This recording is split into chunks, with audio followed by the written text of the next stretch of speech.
Welcome to Tuesday Testimonials. I am super excited about tonight. Wow, I can't even tell you. We're going to have a little bit of a throwback, okay? We're going to go back in time for a minute. Tonight, a lot of y'all that watch our show, watch our services, are going to remember this guy, Anthony Lowe. This right here. So just to give you a little background history, Anthony started out with me about a year and a half ago. And it started right here in this church.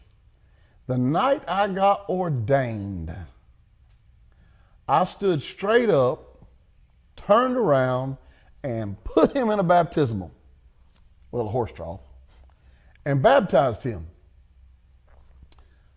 The interesting story here is I had Anthony set up to go to Teen Challenge out of state. And due to some faulty parole officering, if that's how a word goes, he ended up in a violation and it took a turn. And so when he's on, man, I had this guy going out with me to bike dealerships. He was in the showroom preaching to people. We were passing out flyers. We were all excited about Soul Revival Biker Church getting started and just doing great things. And he was preaching in there. I had to pull him out sometimes. And all it took was a little trip back into the place we called the world. Am I wrong? Absolutely not. So tell them about our journey after that. So I got baptized in February 26th, 2018, or might have been 19. But yes, 19, I was 2020 already. So 2019, it's for my birthday, so it's kind of like symbolic, like a public show, like look, this is for real. Instead of going out to the club, I'm gonna have all my friends come to the baptism. So I had all my friends and family come to the big baptism, and then it was like kind of a big deal, and then I had all these plans to go to Teen Challenge, and then everything just took a lift, and I was back in CCA, back around the same things. But this time I was actually reading the Bible, and I studied the Bible for hours and hours and hours and hours and hours. When I first found God, every verse was speaking to me. Every single thing was another sign. Now let me interrupt you in just a minute. I took him a Bible, and I highly recommend it, and I think he will too. And it is called the Life Study Bible. Life Application Study Bible. And he guards that thing with his life. And he became a scholar of that Bible between the two jails I was seeing him in. And it was very much, this is the proof that it's not a head thing. I don't care how much Bible you know, until it becomes a heart thing, it don't mean a thing. Am I wrong? Absolutely not. Because I can quote that Bible left and right, up, down. I grew up Southern Nashville, church on every corner. Like, Jesus was a part of my home growing up, but I never had that intimate relationship with him. Okay. So, trying to build that now. So we took a little detour.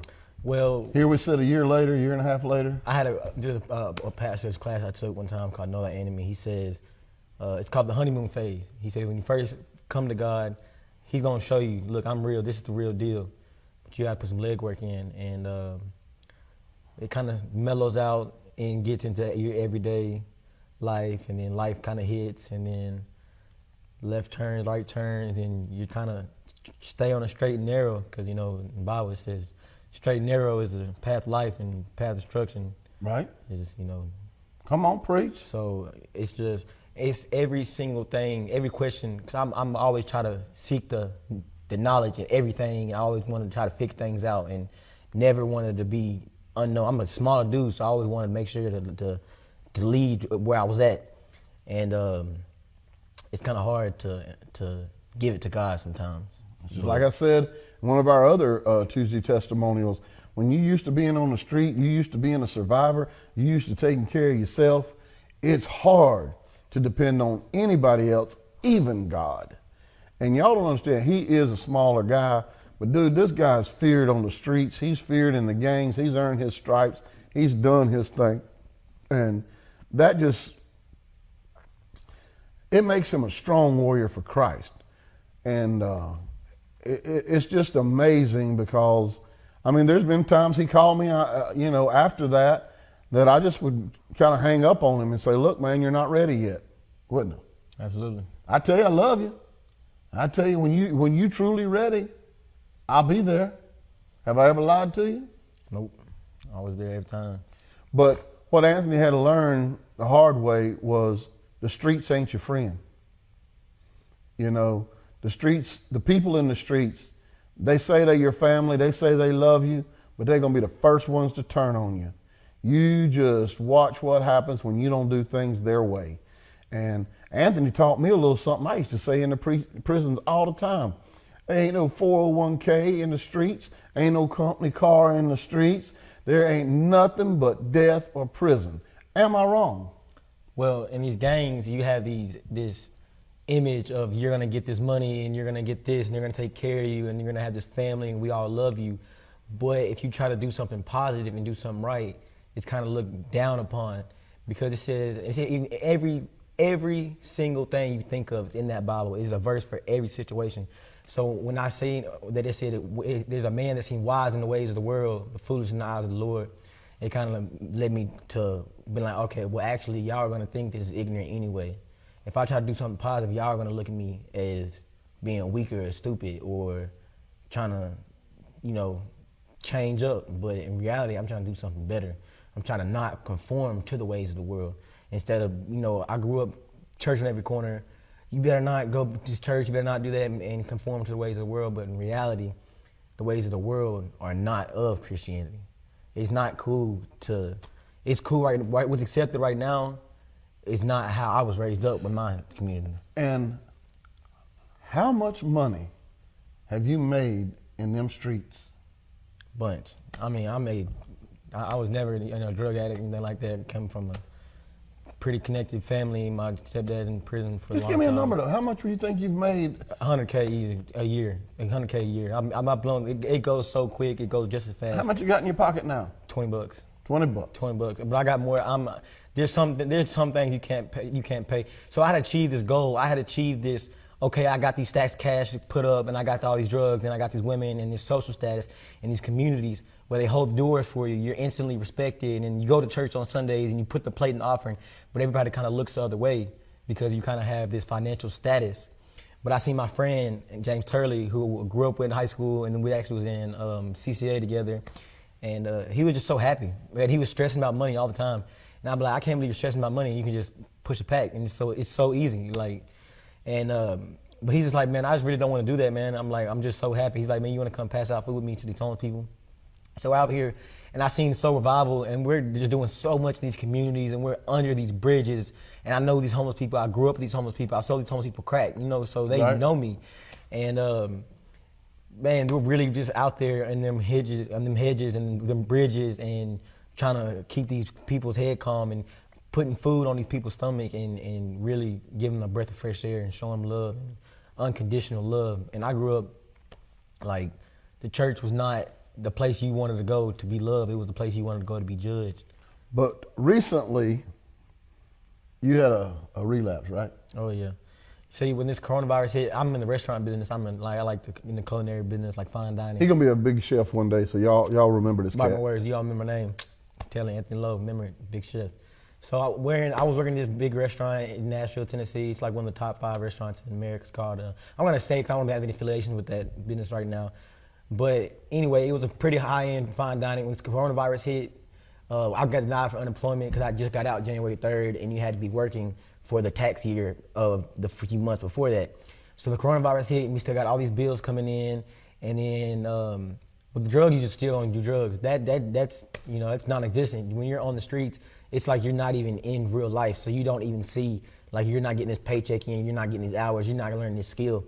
So I started selling drugs again, and first it started with like I'm just gonna push a little weed, and then I was gonna start pushing little pills, and then I started pushing a little coke, and then it gets worse and worse and worse to heroin, and it's to the point where I'm serving my friends and they're dying around me left and right, and they're passing out left and right. While I'm carrying Narcan, 'cause I gotta sell these people their fix. And as soon as they get it, they're dope sick, and they gotta put it in the arm instantly, and they're passing out in front of me. I'm getting pricked with needles because it's like my life spiraled out of control because of heroin. And it's not even that I was on heroin, it was that everyone around me was on heroin, stealing from me or trying to connive me or stab me here. And then I lost my brother a few weeks ago. And he died in his sleep, actually. And he was like 6 months clean, and God just called him home. He was like, look, man, I'm gonna get you out while I can. You done enough fight. And I truly believe that, because he was, on the straight and narrow, he was getting it, and he was 27 years old, and he just died in his sleep. For a lot of y'all that follow our service, y'all remember me talking about, I did the funeral for this guy, and he left behind a 5-year-old son, which was heartbreaking in itself, because he was really working hard on getting clean, and his little boy is just like him, so it broke my heart. But back to Anthony, as I said, I had cut Anthony loose. I had told him, look, dude, I've done everything I can do for you. We've been going through this for a year and a half, and I got nothing for you but love, man, but until you are ready. So I get a call, and I'm driving down the road, and of course, I never stop praying for Anthony. I love this little guy. I love his heart, and he's so super intelligent, and if he can just get this street mentality out of him, God is going to just use him so mightily.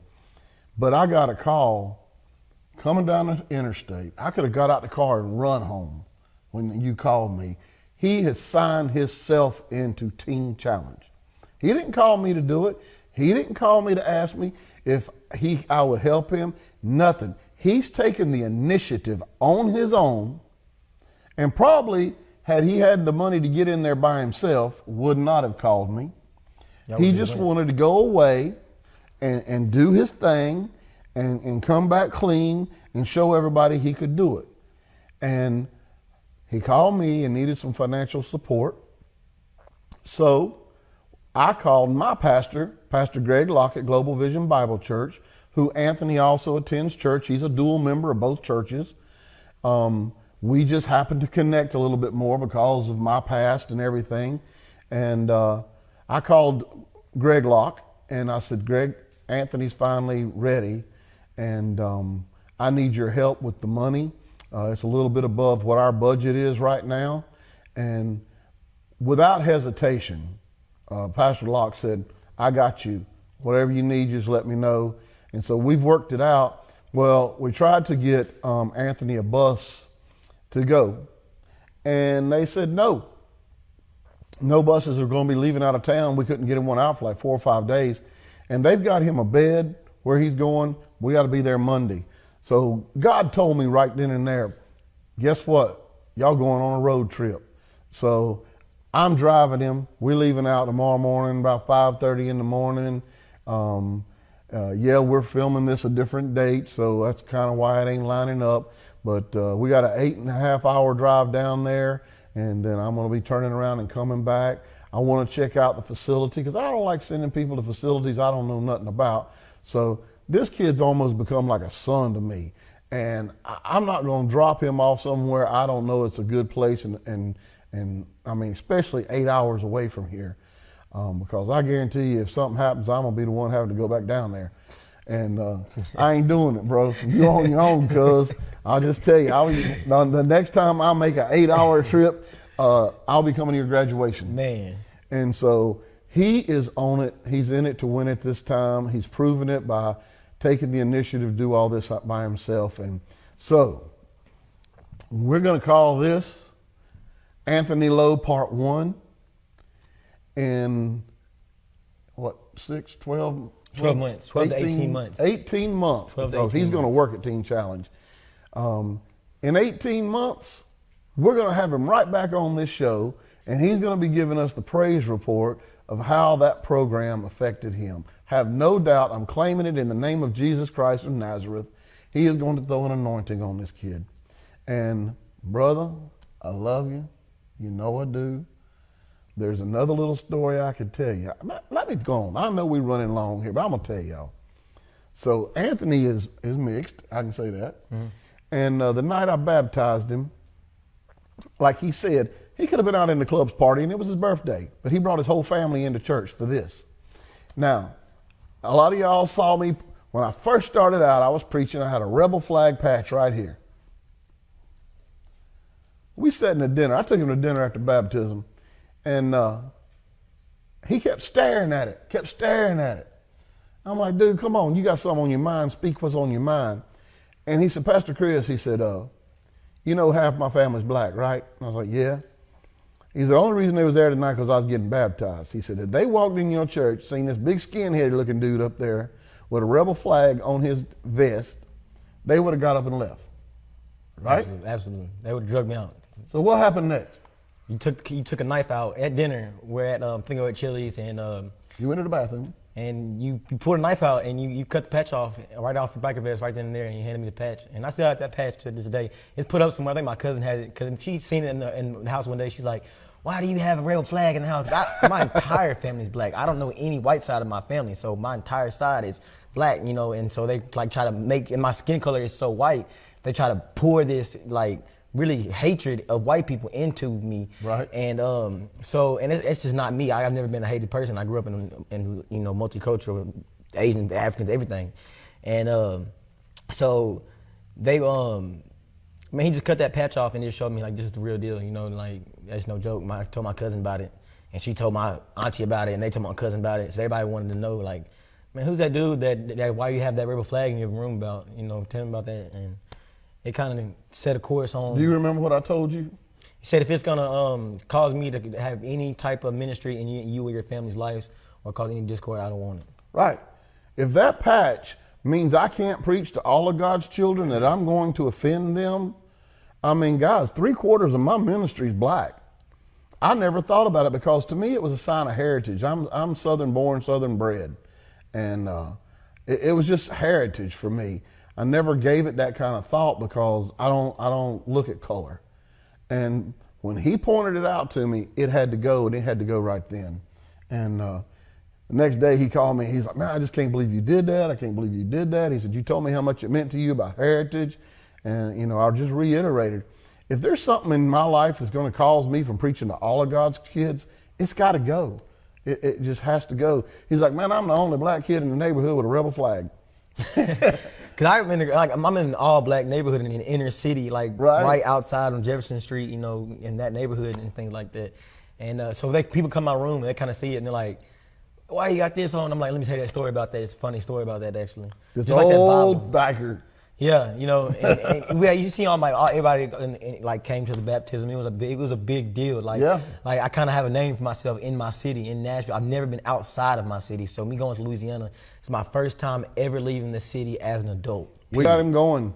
We got him going. He's scared to death and nervous.